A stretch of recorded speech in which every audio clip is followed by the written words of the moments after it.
on the drop screen. It's great.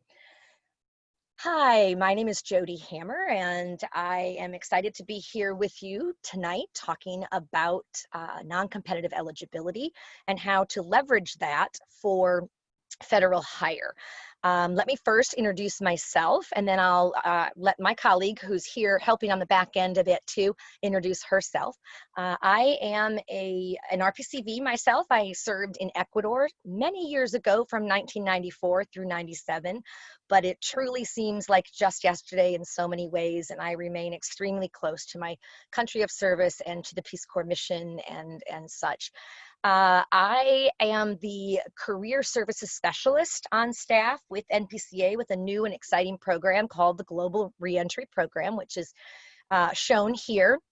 It is a program that's designed to provide evacuees and other RPCVs with career and transitional assistance, really. And I focus on the career area, and I'll introduce the 4 pillars of this in a moment. But my background, I have worked for many years with Peace Corps, not only my 3 years in the field, but also before this job, I spent about 12 years working with Peace Corps headquarters, running their career center at the time, and working with a lot of other, RPCVs like you, including people who had been evacuated for medical reasons or, conditions like Ebola, things like that. But we've never had, of course, the extent of it a global evacuation. So this takes it to a whole new level. But I spent 12 years there, and I just recently, literally with like a month and a half ago, as of April 22nd, I joined the staff of the NPCA. And I'm really excited to be on board here because it allows me to work in my passion area, which is, that the job search strategy and resumes, cover letters, all those fun things that most people hate. I love working with people on those and doing trainings and such like these, and also working with the population that I'm obviously deeply vested in, having, given my own service, but also just RPCVs are great people. You all are amazing and flexible, adaptable, obviously looking at what's just recently happened to you, and you will make it through, and you will find something, and you keep positive, and I love that about RPCVs. So I'm really excited to be able to continue doing what I love with you all. So I want to let my colleague really quickly introduce herself. Valerie. Thanks, Jody. I'm also staff here at NPCA. I am a development officer. I was in Peace Corps in Tanzania from 2006 to 2008. When I returned from service, I considered utilizing my NCE. I applied to a couple federal jobs, but I never went in that direction. So I'm also here to learn, so I can work with you all better too. Great, wonderful. So why don't, while I'm going to explain, I'm going to go on to the next slide, and I'm going to explain kind of the 4, we like to think of it as pillars of the Global Reentry Program. But while I'm doing this, feel free to drop your country of service and when you got back. Obviously, I know a lot of you were evacuated, so it's a similar time frame, but there also might be people who are on here that have gotten back earlier than that. So just if you want to drop, if you feel comfortable doing that, dropping that in the chat box, and then we'll go from there. That'll help us get started. So the pillars, the 4 pillars of the Global Reentry Program. I already talked a little bit about the career pillar, right? That's where, we do job search assistance. So I'm, doing about 3 webinars a week. And then we're also kicking off a podcast style Jobs with Jody. I think it's going to be Wednesdays at noon, and starting next week, where you can bring whatever questions you have, but we'll also have different themes for different weeks. And I'm going to be bringing in guests because I'm tired. I don't want to have me be the only person that speaks with you. So I want you to have access to other people and advice and tips and just their experiences. So I'll be definitely working that in as well. And then the second one is really education. So connecting, RPCVs with different institutions, right, to continue your studies. Many institutions do recognize the value of Peace Corps service through special financial assistance types of, awards, scholarships, that kind of thing. So you definitely want to market yourself and your Peace Corps service because it is something that's in demand. And again, I would say whether you were there for 2 years almost, or, you know, or a year or a month. Your pre-service training, you know, your 3 months then, you know, the kinds of activities that you did, you get very deeply, you know, vested in those, and the community, you can still pull from things. Like, it's great that you can really, you know, qualify for a lot of these awards and such. That's the education pillar. The third one, really the well-being, and this one is, you know, obviously so important, right? You know, tips and resources for maintaining your health and well-being, especially with such a traumatic type of experience, right? Nobody predicted this, and suddenly, you know, in a matter of days, you know, people were, you know, required to leave, and you really didn't get that assistant or that chance to really say goodbye, and that's really hard. And I know that, you know, their Peace Corps has been working on, you know, additional services and such, and we've been working on, I think, the working group with, you know, thinking about peer support, ways to provide that, which is obviously really important as well. And a lot of RPCVs who've been back longer have stepped up and really wanted to. They've specifically asked, how can we help? Knowing, you know, what a difficult situation this is, and wanting to really help the returning volunteers in any way possible. So you've got a really good support system that you can tap into as well. So, and then the fourth pillar, which is a little further down the road, if you will, but really talking about continued service, right? So ways that you can continue in your, you know, in your commitment to service. And Dan and I, who, you know, together we are the Global Reentry Program at this point. We talk a lot about changing that concept of close of service, right? Your COS, to COS, meaning continuation of service, because it's so common for us, you know, so many people go on and they end up, you know, in a lifetime of service, whether it's in a job, whether they're doing it in their full-time job, or they're deeply committed to, you know, doing things like advocating or, you know, helping other organizations. We have a session tomorrow night on advocacy and advocating for the continuation of Peace Corps. It's going to be a great session. So if you're interested in that, you know, so ways that you can stay involved. So that's what we're going to say there, and we're going to go ahead. We're going to go ahead now and just dive in to the NCE ones, and we'll go from there. And Valerie will kind of help me with if there are some questions and such that are coming up. Happy to answer those, or I'll tell you, I'll get to that a little bit later if it's more appropriate then. So first, what is non-competitive eligibility? I know it's always this. People are always confused by it. You know, what is NCE or non-competitive eligibility? What does it really mean? Well, what it boils down to is NCE is a special hiring authority, right, from the federal government, right, that it permits agencies, hiring officials, to bring you in a much more expedited and simple process than the typical USA Jobs. And I guess I'd love to ask, how many of you have applied for a job on USA Jobs, like a normal vacancy? Anyone that has, just write yes in the chat box, and I'll have Valerie do a quick like look there. If you have, is there anyone who has so far? There's 8, looks like. Let's see. Yep. So a couple have. Okay. And how was that process? Are you still waiting to hear? Right? It's yeah, it can be pretty mind-numbing. I am not a fan of USA Jobs. I know USA Jobs. I know how to get through the system, and I give that advice to people on, you know, how to craft your resume. And this is with or without your NCE, right? I mean, you have NCE for a certain period of time, but then after that, you know, a lot of people think that you can't get into the federal government without NCE, and that clearly is not true. I've gotten both of my federal jobs, I've gotten as open to all US citizens, not the special hiring authority, and that's a whole other ballgame. I'll go through that in a separate webinar because I don't want to take from this one, but trust me, I'll walk you through USA Jobs and how to apply and all of that separately. But you do need to meet the minimum qualifications to get hired through NCE, right? You do not have to be the most qualified person, and that's the difference with the USA Jobs and with your standard open to all, you know, competitive, you know, service, you know, posting open to all US citizens. You have to get into, in the beginning, what they call, when they go through your resume, they call it like you get into that initial pool. You're in the best of the best, and it's usually maybe 10 to 20% of the applications that would then go to the like hiring manager, and then they do their, you know, panel of looking through the resumes to determine who they want to bring in for an interview. And then you have the interview panel. I mean, it takes a long time. And then they report back who they want to hire. And then HR has to do all of this, you know, and then, you know, eventually do the, you know, references. So it can take a very long time.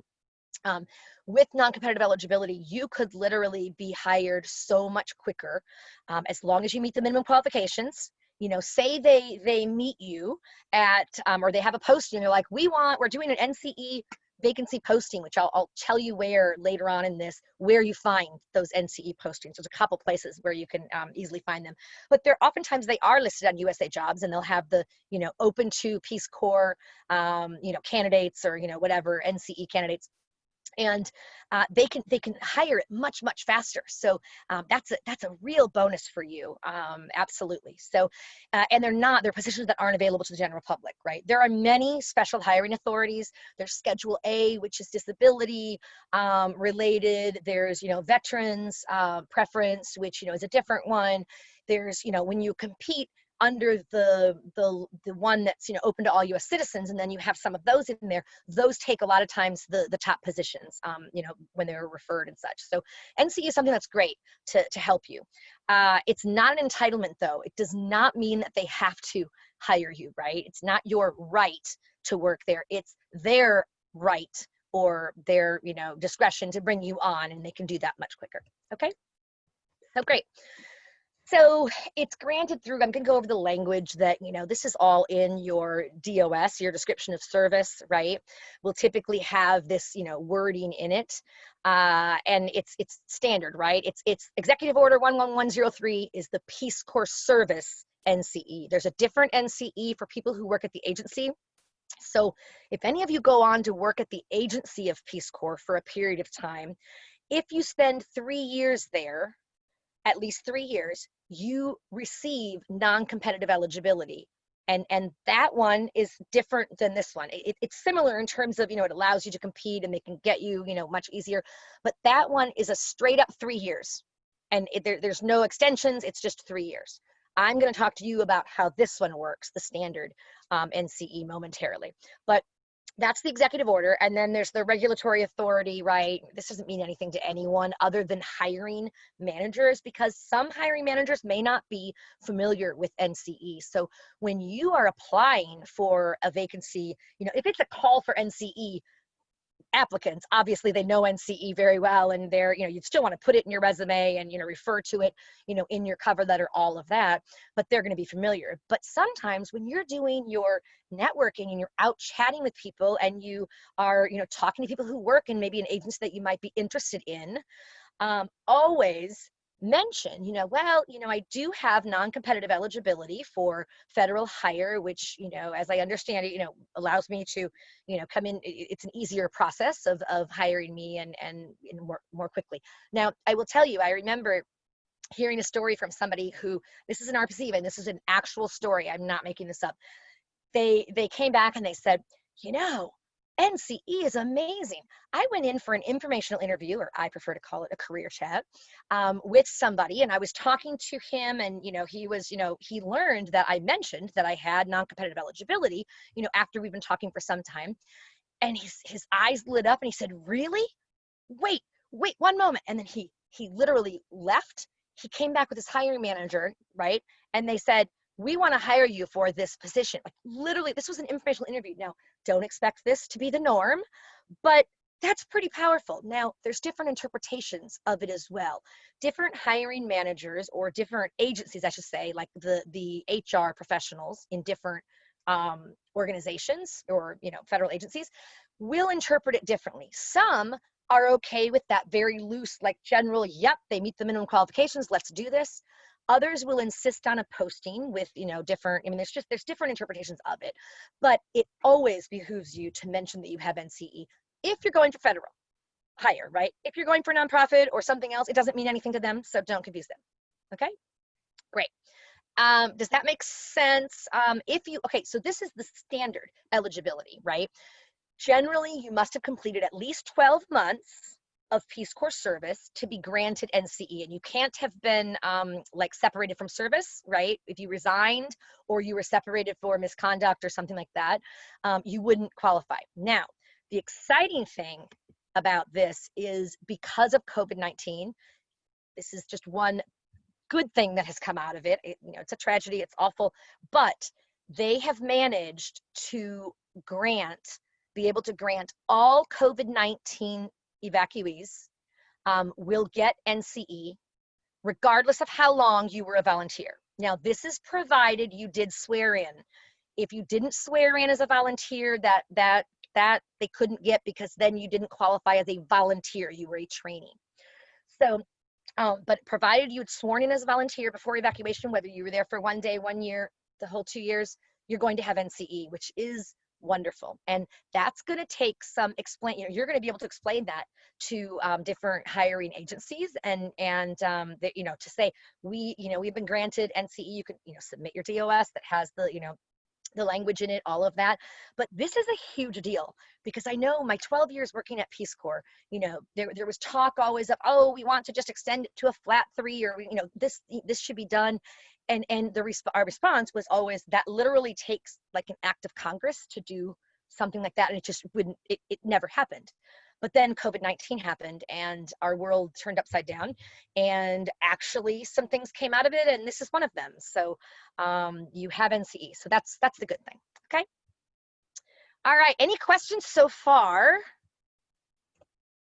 I'm happy to take them. Yes. Not yet. Not yet. Okay, great. So you get the 1 year, right? That's the standard. 1 year from your COS date or your evacuation date when you were separated from service, right? 1 year. It's like a time clock that just starts ticking down, right? Now there are 3 reasons for which this can actually be extended up to a total of 3 years from your COS date. And those reasons are listed here. You join the military, must be full-time. You pursue higher education, you go to an accredited institution, full-time again. So you've got to be enrolled full-time or go back to military full-time are the 2 main reasons for which it's extended. It's very cut and dried. As of the date that you start your classes, right? You start studying, that's when it's frozen, if you will, right? I call it frozen because it makes more sense to me, right? And then it will stay frozen as long as you are that full-time status or whatever, up until, now if you were in a doctorate program and it took you 4 years to do it, after 3 years from the date which your COS date was, it's going to disappear. I call it the magic pumpkin date, right? So there's no way you can have NCE more than 3 years from that COS date or the time that you finished your service. That's when it just disappears. But between that time, you may, for various reasons, like I'm saying, I've explained the first 2. Now, the third one is the tough one to explain because it's very murky. The wording is basically engaging in another activity that the hiring agency deems warrants an extension. Okay, so for example, a pretty clear-cut reason might be maybe you get a job with the National Park Service. You were a park ranger, but it's like a contract type of thing, or it's not a federal government regular position, right? And you do that, and then during that time, there's a job, job that comes up. They're going to be hiring for you, like that. That could shut off or freeze your window, right? Like say you started it and you started working there within 3 months of finishing your service, right? So you would have already, your time would have ticked down to 9 months, right? And then that would have been sorry, I'm not explaining this well, I'm so sorry. If you, let's say 6 months after you finished your service, you wanted to get a job there, and you were being, they were looking at bringing someone in with non-competitive eligibility, right? You would still have non-competitive eligibility, right? But if you worked in that job, let's say you finished after service and you worked in that job for a year, so your first, you've depleted, if you will, your standard NCE, right? You're like a year and 3 months into it. So, oops, don't have it anymore. Except this exception, this engage in another activity, the hiring agency. So if the National Park Service says, hey, he's been working as a park ranger, doing similar tasks, we want to use the NCE exception number 3. They could do that. If their hiring agent, if their HR is in agreement, it's up to them. You could make a case for this, but you can't force them to do it, right? So some of you may be outside that initial 1-year window, but you've been doing something that is very related to maybe the job that you're looking for. You could certainly make a case for it, and they may grant it. Now, some agencies are pretty strict on the first 2 only. They just feel like the other ones too, they just don't get into that. And oftentimes they have enough NCE candidates that they can choose from where they don't get slowed down, because that could slow down the process a little bit if they might have to do some additional things for the hiring manager. But those are the 3 reasons, right? And it can, like I said, it can be extended. So I'm going to go over an example here with you real quick about calculating your NCE. Okay, so RPCV Megan, right? She COSs, or she's evacuated, let's say, in March of 2020. Okay, she stays at home until June with her family. Obviously, that's where we are now, right? So her NCE is starting to tick down, right? So 2 months was used for that. But then she gets a job and she works for 7 months, and that brings us to January of 2021. Okay, and so then she has like 3 months remaining at that time, but she had applied for grad school, so she gets into grad school full-time as of January. So it's frozen as of then, right? So the 3 months she still has, it's not very much, but it's 3 months of NCE that's still frozen, if you will, at the time that you started she started in her studies, and it would remain frozen as long as she were enrolled full-time. Summers don't count against you.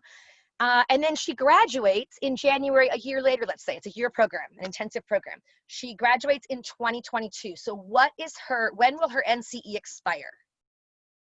Anyone? Dump it in there, or you know what? We have a small enough career, you can unmute yourself and tell me. Anyone know? What are the votes coming in? I hear April 2022. Yep, that is right. 3 months after, when she graduated, her 3 months started, her time clock, if you will, started ticking down again. And so it would expire in April, right? Great, great, great. Thank you. All right, let's see. So benefits of NCE, we've kind of talked about some of that already, right? Less competition, but you still must meet the minimum qualifications. There's no way they can bring you on if you do not meet the minimum qualifications for that job. Like in federal government, they'll have, your minimum qualifications, they'll have, maybe desired ones and whatever, but there's some minimum qualifications. If you don't meet those, they can't bring you in that way. You're not considered eligible for that. So obviously the faster hire, and you are in demand by the employers because it's easier for them. Like I said, it's easier to hire you. It's faster to hire you. Plus they know you, not you particularly, but you as in RPCVs and their experience with hiring other RPCVs. They're among the best workers, right? You come in, you're a team player, you hit the ground running, you're adaptable, all of those things. They love RPCVs. So you're going to see, you're going to have that as well. They love RPCVs. So it's great. You're in demand, which is nice. Include NCE everywhere, right? So on your resume, in cover letters, LinkedIn, networking, everywhere you can, you talk about your NCE is great. Couple ways you could put it on your resume, and I would put it right up front. If you're doing your own version of a resume, which for NCE, you can clearly do that. I mean, for a regular job, a USA Jobs application, they really like you to do the USA Jobs Build Your Resume Builder that's online there. But I hate how it looks, but they know where everything is, which is why they like it, right? And I can understand they have hundreds and thousands of people they're looking through, so they know exactly where you're going to find everything, right? It doesn't look very nice. It's not a very nice layout. So I like doing your own anyway, but you could do, both. But when you're doing an NCE hire, you don't have to necessarily do the USA Jobs, resume. You do your standard resume, and you can put in up front, you have your name and your information at the top, right? And then you could have just right under there as a tagline if you wanted, special hiring authority, Peace Corps non-competitive eligibility, or, qualify for non-competitive eligibility for federal hire based on successful Peace Corps service. You could even put in parentheses, Executive Order 11103. in case they needed something to kind of, what is this? Maybe it's a new hiring manager or a new HR person that doesn't know. So you can put that right up front, or you can include it as one of your key qualifications. So I'm a big fan of key qualifications, right? I hate objectives because objectives are what people tend to do in resumes with objectives is just put like a rewarding position with opportunities for growth and advancement, like something like what they're looking for that's really doesn't say anything other than I want to be hired. Well, no, duh, you're competing, right? So you want to use that valuable real estate space to tell more about yourself and what makes you unique, what makes you different, or exceptionally qualified for. So I talk a lot about key qualifications, right? So this can be one of your bullets under there. Qualify for non-competitive eligibility for federal hire. That's a great one, right? I usually say to put it as either, you don't want a ton of those key qualifications, maybe 2 to 4, maybe 5, but 5's getting kind of long. But you can put that as, one of them. And some people will even bold like non-competitive eligibility for federal hire or something like that, so it pops a little more to help, which is fine too. So use it. That's how you use it in your resume, right? Equally in your cover letter, and I'm a huge advocate of cover letters. I know I did a webinar already and talked about the whys. Some people don't really look at cover letters. It just depends. You're going to get different advice from different people. For me, I recommend that you go the extra mile, because some people like me judge you based on, if you're willing to do that. And if you're not, it's like, well, why didn't they do a cover letter? Like that allows me to know more about them, see how they, write, all of that. So it's not going to hurt you to do one. So I usually say to do one. And in that, I would put in, up front, I qualify for, non-competitive eligibility for federal hire, or however you want to say it, but getting that in there and maybe even, bolding it in that as well, right? That just gets it across, which is great. You can put it in your LinkedIn, if you're doing a federal search now, now I assume because you're here by nature, you're by default, you are thinking of or considering a federal career, or at least using NCE, because otherwise you wouldn't probably even come to this session, right? So I would put it everywhere, right? And when you're networking, like I said, when you're talking to people, and someday we're going to get beyond the whole virtual everything. And like, in virtual, networking, when you're having, conversations via Zoom or whatever, to share it with people, just to let them know, what tips and advice, do you have for someone, such as myself, considering or looking for opportunities in the federal sector, and hopefully using my non-competitive eligibility, and, see what they say, and they could, have some really good insight for you or refer you to other people. It could be very good. So, all righty, let's go on. So where to find jobs? And then I'm going to take some more questions after we go through this as well. I'm going to stop for a few minutes to do some Q&A. So if you have any questions about NCE, anything we've talked about or have yet to talk about, please put your question in the chat box, and we'll definitely get to it, and I'd be happy to help with that. So where do you find NCE jobs? The biggest place to find them, or one of the biggest places, is actually CareerLink. CareerLink is Peace Corps', the agency of Peace Corps. It's their jobs board, right? And you can just go to peacecorps.gov/CareerLink. And I just went there, gosh, a couple days ago, before I did the first NCE session. And there were, I want to say 700 and some positions that were on there. And of those, 260 or so were NCE ones. That's a pretty big number.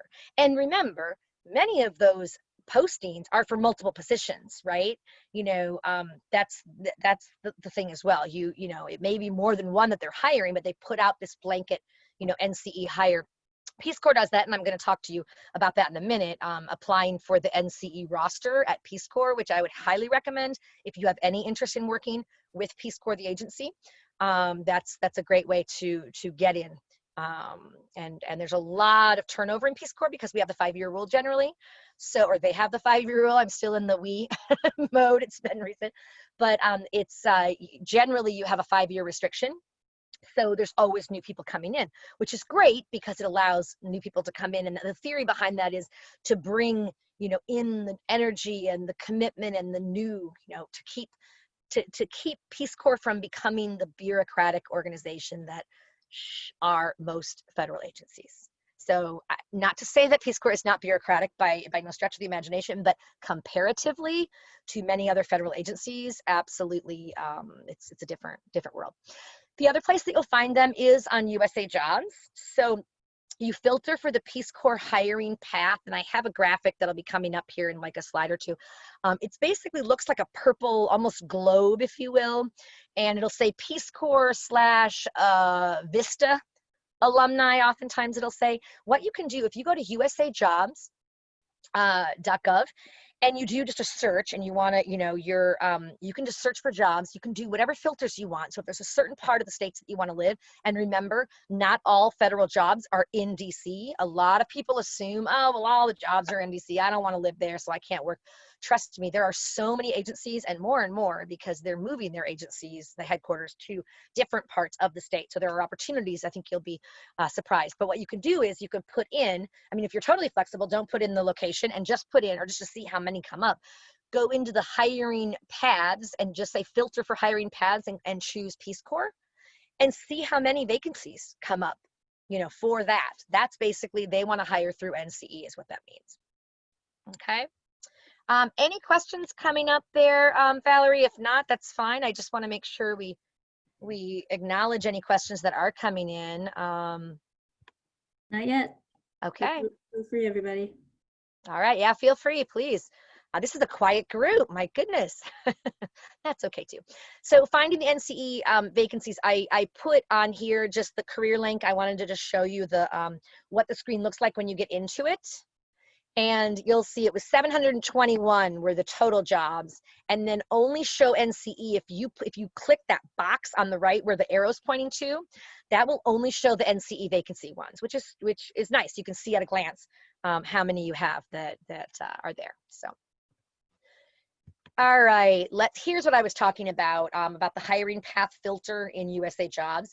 You can search the jobs looking at that where it says Peace Corps Vista alumni. So that's under the hiring path filter, which is usually in a box, like a rectangle to the right of the USA Jobs. The other thing that I would encourage you to do if you're interested in federal hire, and granted with the NCE it's different, there's different rules and such, but go through OPM, the Office of Personnel Management, does a really good workshop.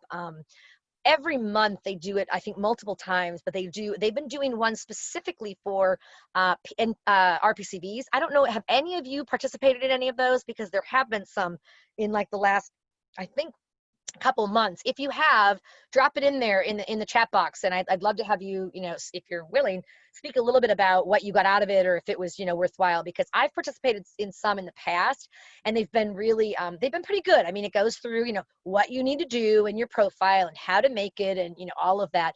But they do a really good job of explaining what these mean, what it means for, different things. So, yeah, so definitely feel free to, use that as the one of the hiring things when you're looking there. So, and then working at Peace Corps, I want to talk a few minutes about working at Peace Corps, the agency, and just expand on my comment about the NCE roster, because this is a general vacancy announcement that's posted periodically. I think they used to post it every 6 months or so, and it would just have this like open date, kind of far into the distance, right? It was a general announcement.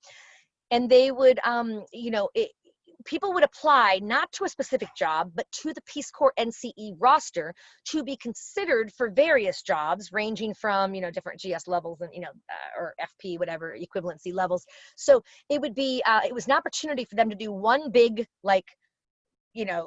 outreach, and then they have all these candidates. And then what was great is a hiring manager could go to HR and say, hey, we need to hire a marketing specialist, so we'd love to have people at this level, da, da, da, da. And they would go through the roster and run it and say, okay, these are the folks who meet the minimum qualifications that you're looking for in this. And then they could take a look at who they wanted to, bring in. It was much, much easier. So, so I would definitely recommend doing that. So it also, so like I said, it's not just for one vacancy, it's for many, many vacancies that you may be, called for. And, some people have said, well, I put my name in the roster, I never got called. You may or may not, right? But, do as good of a job as you can on your, resume, all of that. Use action verbs, participate in some of our other webinars, or listen to, maybe I've done some and have the recordings available on our global reentry website. So, get some of those tips, do your own online research, right? And I'm not the end all be all for advice. You can get other tips on, how to write, craft a good resume, things like that, and just put, your best foot forward and see what happens. So if you do have questions about it though, there is, believe it or not, an email that you can contact. And this is something that oftentimes there's actually a rule now in federal government that they have to put some contact information for any jobs, even the ones that are open to, all U.S. citizens, which is great because in the old days, if you will, they didn't have that, and you just were in the sea. You didn't have anyone you could really reach out to. So that's a good thing. And then to learn more, really, visiting, the NCE, the one-stop shop that's listed on the top here at the peacecorps.gov, website.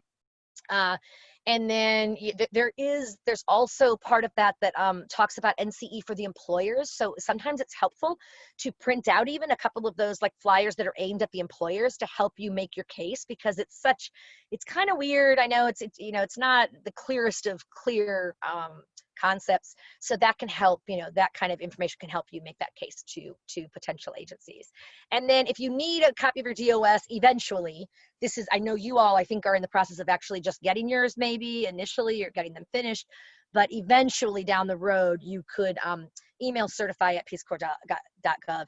And of course, realize that they too are operating on it's in crisis mode, and really, dealing with, not one request, but, 7,000 something, individuals in that same situation. So, so that's what I have on topic. So at this point, I'd really love to either, if you want to submit your questions. I don't know if there's any additional ones that came in, but if not, you can even unmute yourself and ask the question if you prefer to do that. I'm here to help, and I want to, answer whatever questions you might have on NCE or other. Oh, I see actually a question. Let's see, from Emmanuel. I have my chat box open here. Okay. So if I was evacuated on March 2020 and planned to start grad school this fall in August, I would have, okay, so your 5 months, would have gone by, but then it's frozen, right? Or paused, however you want to think of that.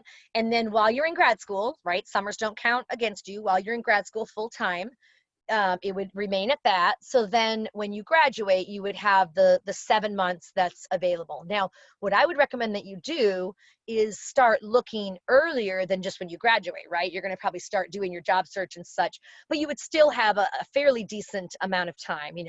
It's when you get down to that 2-month limit, that's a little tough, because sometimes it's hard to spread that word and get all that done. Not that it can't happen, but it's, but you would still have the 7 months. But yes, the time clock starts ticking as of your COS date, right? Actually the day after that. And it continues to tick down until you are admitted and you start either, grad school or start the military, both full-time. So, what does it mean to be referred on USA Jobs? Yeah, good question. When you are referred, it basically means that you were found to be among the best qualified in the initial, when they go through all the applications and they decide the whatever percentage, and it's oftentimes just the top 10% that they look at, right, that are going to be referred to, for further consideration. So that would be for, a potential interview, or, an eventual hire. So that's a really good thing that you're referred. If you're not getting referred, that's an issue. And you want to get to the bottom of, why was that? Was it because you didn't have the minimum skills and you still applied just thinking, well, I'll try in federal? If you don't have the minimum qualifications, don't even bother if it's a regular USA, jobs posting. Or was it that maybe you didn't make your case well enough? For example, maybe they were asking for 3 years of project management experience. That was what they had as a required, right, experience. And you put down your Peace Corps service, which maybe was 2 years or whatever it was, right? And you didn't put anything else. You entered it under Peace Corps, that experience, to make the case. Well, that would only account for 2 years. What about that 3rd year? You need to make that abundantly clear in another entry, job entry, that you have that extra year of project management, because it counts. They literally, and this is what they do, they go through and they look at the amount that's required, and then they look at your resume. Did you prove that? And guess what? If it's not on your resume, it didn't happen. So you want to make sure that you can make that case for yourself. If you are really confused and you felt like you were very well qualified, you should potentially, you could reach out to the USA Jobs, the person that's listed, the vacancy person, to just, ask, if, what in particular about your application, deemed you, not the best qualified, because you might be qualified, but you have to be in the best qualified candidate to move forward. And that's the difference. So even if you meet the minimum qualifications, if you don't meet that, the top of the top, because they get hundreds, if not, thousands of applications, right? And that's why a lot of federal jobs now are going to a system of this job vacancy, this vacancy announcement is open until, whatever, June 30th, or until we receive 200 applications or 300 applications or whatever it is. And that way they reduce the amount. So it could very well close early, which you don't want to wait until the end. You want to do it as soon as you can, with taking your time, obviously, to do a good job. There's that balance. Okay. All right. Other questions, Valerie? I'm seeing. Sure. There is one from Andrew Toro here. Can you save selected NCE jobs on the Peace Corps career link to apply to when possible? I'm sorry. Can you say selected? What was that on the job? Can you save selected NCE jobs on the Peace Corps career link? Can you save selected ones in USA Jobs? You can on CareerLink. I think you download them, if I remember correctly. You feel free to unmute yourself, Andrew, if you'd like. Have you gone on and actually tried to, when you're in one, do a download, or to just tag it? Because I'm not sure if they have that system now. We didn't originally. But I'm not sure. I mean, USA Jobs, you can do more of the, under theirs. They have a pretty extensive, website and system, and there's a lot you can do. In fact, you can save up to, I think it's 5 different versions of your resume, and you can then include, whichever one's most, relevant. What you want to do is always tailor to the job, but you can start with the one that was used for the job that's most similar to the job that you're going for next. And then you don't have as much of the detail work that you do, because every time you submit a job, what it does is it submits a PDF of that. So you don't have to worry about, I can't make changes because it'll show a weird, different resume. It's always the PDF of it that goes with them, so you can change those 5 in any way you want without worrying. So I'm sorry I don't know the complete answer to that, Andrew, but let me know what you find out. I'd be curious. Let's see. There's there was a question about GS level, or what was it? Would you explain the difference between a grade 9 and a grade 7 qualification? Oh yeah, absolutely. First I'd need to know if you're talking the GS scale or the FP scale, because, and I'll try to explain this here, it's a little hard without graphics, but Peace Corps, well, most jobs, not most, but many federal jobs use the GS scale, right? The general services or whatever, it's the GS scale. And with that one, the higher the number, the higher the grade, the higher the responsibilities, the higher the pay, the more senior the position is, right? So that makes sense to everyone, right? That's the GS scale. The FP scale, Peace Corps, we're an accepted service agency. And so what that means, we're not a competitive service agency, they're an accepted service. And all that really means is that they follow different rules for hiring than your standard GS, your other organizations in the government, right? So they don't follow OPM's rules for some of the things. So it makes it very complicated, because you have with the FP, the lower the number, the higher the responsibility, the higher the pay, all of that, right? So I like to think of it as your GS level and your FP level are the same. They're at the same level, right? And so with the GS, the higher you get, the higher the pay, right? That makes sense. With the FP, the lower you get in the number, the higher it's actually, so it meets up to 7, the GS and the FP, but a GS 9 is an FP 5. Does that make sense? I know it's super confusing, and feel free to take yourself off of the silence if you'd like. I know this is a phone one, so maybe you can't, but inquiry, but it is complicated. Now, let me say, so for a GS7 and a GS9, right, position, what are the differences in the qualifications? It would depend on the position, right? But you have a pay grade, and I would urge you all to go in and just do a research, say, GS, you could do GS versus FP, pay grade, but GS, federal government, GS pay grade, 2020, to just see what it is right now, what the, and how it's set up. You'll have the grades on the left, right? And you'll have so you'll have the 5 and the 7, 7, 9, all of that on the side. And then you'll have the steps that are in columns, and that's the steps. So typically, if somebody does not have a proven salary history that is greater than the step 1, they generally would start at the step 1.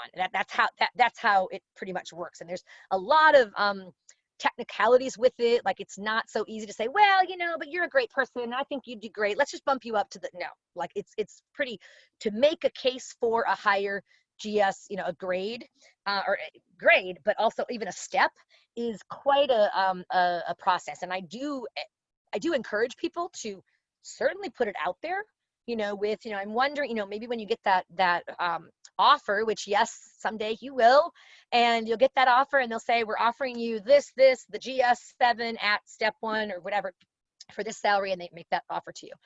And you don't have to take it on the spot. You certainly can think about it a little bit, but you certainly can say, thank you so much for this offer. I'm really excited about the possibility of, bringing my XYZ skills and really working with, EPA in this capacity. I'm wondering, what, if any, flexibility might there be with regard to the salary based on, or the step salary, whatever, based on my XYZ experience, put it out there. Just don't necessarily expect it to be, like, matched just because, you ask. But there could be some experience that you have, or maybe it's, outside of the government where you were working and you beforehand and working, and that experience qualify you for, who knows. When they advertise for 2 different grade levels, oftentimes they'll say, we're posting this at the GS7 or 9. So they're posting it at both. When they do that, I would definitely put your name in for both if you think you could qualify for both, right? Because you don't know which one they're going to end up hiring from. And they oftentimes will try to hire somebody from the GS7. So there's that promotional potential, which, I understand it. The good thing is, when you hear people talking about GS levels, a lot of times you'll only hear them talk about the odd numbers, like they'll say it's a 7, 9, 11, right? And that's because, for whatever odd reason, I don't understand it, but you can, the way the system works, they can actually promote you, like if it's a 7, 9, with a promotional potential to a 9, after a year, they could promote you to that 9. So that's skipping an entire grade level, right? And sometimes you'll see positions that are a 7, 9, 11, where that is amazing, because even if you come in at the 7, right, you, after a year, qualify for, and it's pretty par for the course. Not always, but it's pretty standard that you would then go to the next, and then you would go to the, and you get up there pretty quickly in terms of experience and the salary and all of that. So that's something to really consider when you're taking, when you are taking a job with the federal government, like what kind of promotional potential. There are other positions that might be, advertised as a straight 9, no promotional potential.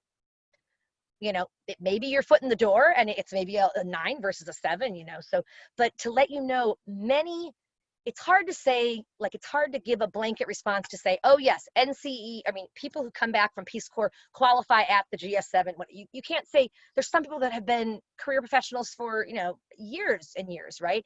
So they have more experience, and others that are just coming right out of college, right? So while it's hard to say a total blanket statement, many RPCVs, if you went to Peace Corps within, let's say, 3 to 5 years of finishing your undergrad, or within 3 years of finishing your undergrad maybe, and you're finishing now, whatever, you would probably compete. You would probably be competitive for the 7, okay? it depends. A 9 may have some things in there where they want, and they always say a minimum of a year at the labor grade below, and it's just it's so confusing. People are like, well, how do I know? I haven't worked at government. So that's really where you look at, what are the kinds of skills you did and what kinds of, you look at those minimum qualifications that they're looking for, to see if you qualify at that level or if you, be at the one below. But my point is you can move up in federal government at Peace Corps you can quite a bit, initially at least, because people are always leaving and stuff, but at other agencies too. So it's something to definitely consider. So that was kind of a long response, but we have the time, right? Are there any other questions, Valerie, that have come in that? Yeah, and actually what you were just saying leads in really well to this other one here, from Hillary. I was trying to message with her. Hillary, it's a really good question. I'd like to invite you to speak, just to be sure I capture it. If you'd like to mute yourself. Okay.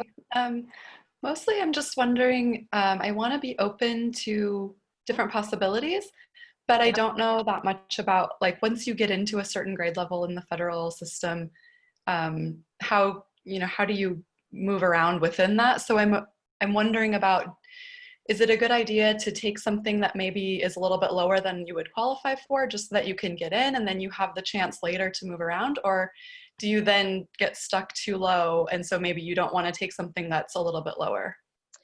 Yeah, I think that's a good question, Hillary. Thanks for voicing it, and it's nice to hear you ask it. Thank you. I think there's several things with that. I absolutely think it's something to consider, taking a job that you might be overqualified for. There's reasons to do that. One might be getting into a passion area or agency that you're really interested in, because I can guarantee you're going to get in there and you're going to prove yourself as a high performer and do well, and then be eligible to compete for other things. Now, in your situation, if you're a mid-career professional and you have extensive years of experience in certain things, you would probably you could compete for the higher ones, or a little high, right? You could certainly do that. You might very comfortably be able to get into a 9, without a problem. And that, depending on, I don't know your exact years of experience and stuff, but depending on the nature of the job, that would be something, I would, say consider, right? You don't want to get into a position where you're going to get, though, totally, stuck in that. Like, if it's maybe a position that's a flat position and there's not a lot of other growth opportunities, like, do your networking, right? Talk to people about, what are growth opportunities like in this organization? Where do people generally go who come in as, that kind of thing. Looking at where people who used to be in that position have gone on to be and where they've qualified for, things like that could help you make that decision. But of course, you're the only person that can make that decision, right? Now, the good thing with you having more experience, if more experience equates to somewhat of a higher salary at any time, you could certainly work that angle too and say, just because Peace Corps, your most recent one, was obviously not the one that would qualify you for more money, but in your past, that you could certainly ask them when you're negotiating and such, what flexibility might you have with regard to the salary based on my proven salary history of XYZ in the blah, blah, blah, blah sector. They may not be able to absolutely match like a private sector type of one, but they certainly could potentially give you some, credit for your years of experience and things like that. So I would say try it. I would absolutely go for the ones that maybe, you're technically overqualified for, as well as the ones that you are a good fit, and see what produces. And it's always a good experience to get interviews and to, and you'll get more information by doing that. Like, say you get that, you get the interview for the lower one and you're really excited about it, and they, and then you learn, with the thing, and they can't meet it. Well, maybe you even turn it down, who knows? But you learn more about the internal system and how to maybe plug yourself. So, and I would also absolutely ask the person who facilitates the USA Jobs webinars that they do periodically. If you just go USA Jobs, writing a federal resume is one of them. The other one is, I think, understanding USA Jobs, or USA Jobs and the job search or something. Just find out and ask them, because they should be able to give you some good insight on that too. Okay. You're welcome. We have another question from Becky. When NCE is frozen because you enter grad school, will it remain frozen for however long your full-time grad program lasts, even if you're doing a longer degree, like 3 years for law school? Yeah, I wish, Becky. Unfortunately, it does expire. It's that magic pumpkin date that I was mentioning where, 3 years from the point of your COS date, even if you're in a doctoral program or a 3-year master's law school program, once you get to that 3 years after returning, it's gone. It disappears. So sorry. All right. Anything else in here? I actually have a question, Jody. Sure. I have a follow-up depending on your first answer. Can hiring managers on USA Jobs see the different jobs that you apply to? Or do they only see the one? The hiring managers will see, they will only see the ones that are referred to them. If you're doing a competitive process where it's open to all US citizens, they'll only see the people who are in the best of the best that come to them for further consideration. So you've got to make that first cut yourself, right? They don't see everyone, but they'll see the entire pool for consideration for an interview. And people they'll convene a panel, or have people do it on their own. They'll each, rank and see from there, but they will not see anyone until that point. Does that answer the question though? Yep. Do they see the other jobs that you're applying to? Nope. Okay. Nope. They would not see, they would only see the ones that they're the hiring official for. It's it's this whole, system with federal hire and such, the privacy and all of that. So don't worry about, applying for multiple jobs. Now, that said, I would not recommend that you apply for 10 jobs with the same agency at the same time and then just keep applying for absolutely everything, because that can make you look desperate. And even though, obviously, you're in a situation where you want to, work, as soon as possible, I would pick the ones. You can apply for multiple, certainly, but just not everything they hire all the time. Okay. Oh, Becky, you're an RPCV from Ecuador. Yay.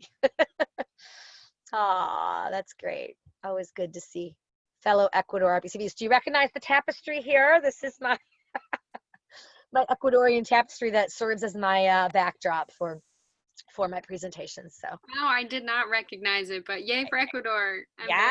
This same one used to be in the Peace Corps Ecuador hall. It was like up where the couch was, but then they moved offices, so I don't know where it was anymore. But okay, very cool. Yeah, so awesome. Thank you. Does anyone else want to ask any question, side question, but how can I access the Zoom call? Oh, yeah, the Zoom session, any of our sessions, if you go to peacecorpsconnect.org, actually right now, the cover page, it'll say learn more for the Global Reentry Program. When you get into the Global Reentry Program, and I'm sure you all have already joined it to you get access to then our services and all of that, you'll see there a list of, there's a list of the different sessions that have been done, we put up, but I'm going to also follow up with everyone's going to get this. But if you have a question about the cover letter one itself, if you can't find that, just give me an email and let me put, Valerie, do you mind dumping my email into there, just the careers@peacecorpsconnect.org. You can certainly reach out to me, with a question, and I can point you to it if you need be, no problem. Happy to do that. We have all of them recorded. It's actually on our YouTube channel too. If you Valerie, do you know the NPCA YouTube page? If you just do YouTube playlist Global Reentry NPCA, you'll get it too. They're all on there. We're dumping all of the recordings. So okay. Any other final? Thank you, everyone. Great. I think we've gotten all the questions. Is that right, Valerie? It looks like. Yep. I think Andrew reported back that there's not an option to save job postings on CareerLink, but you can share the job title via Therefore. Thank you. I thought that was probably the answer, but I definitely want to thank you. I appreciate you sharing that with me, with us. That's great. Well, great.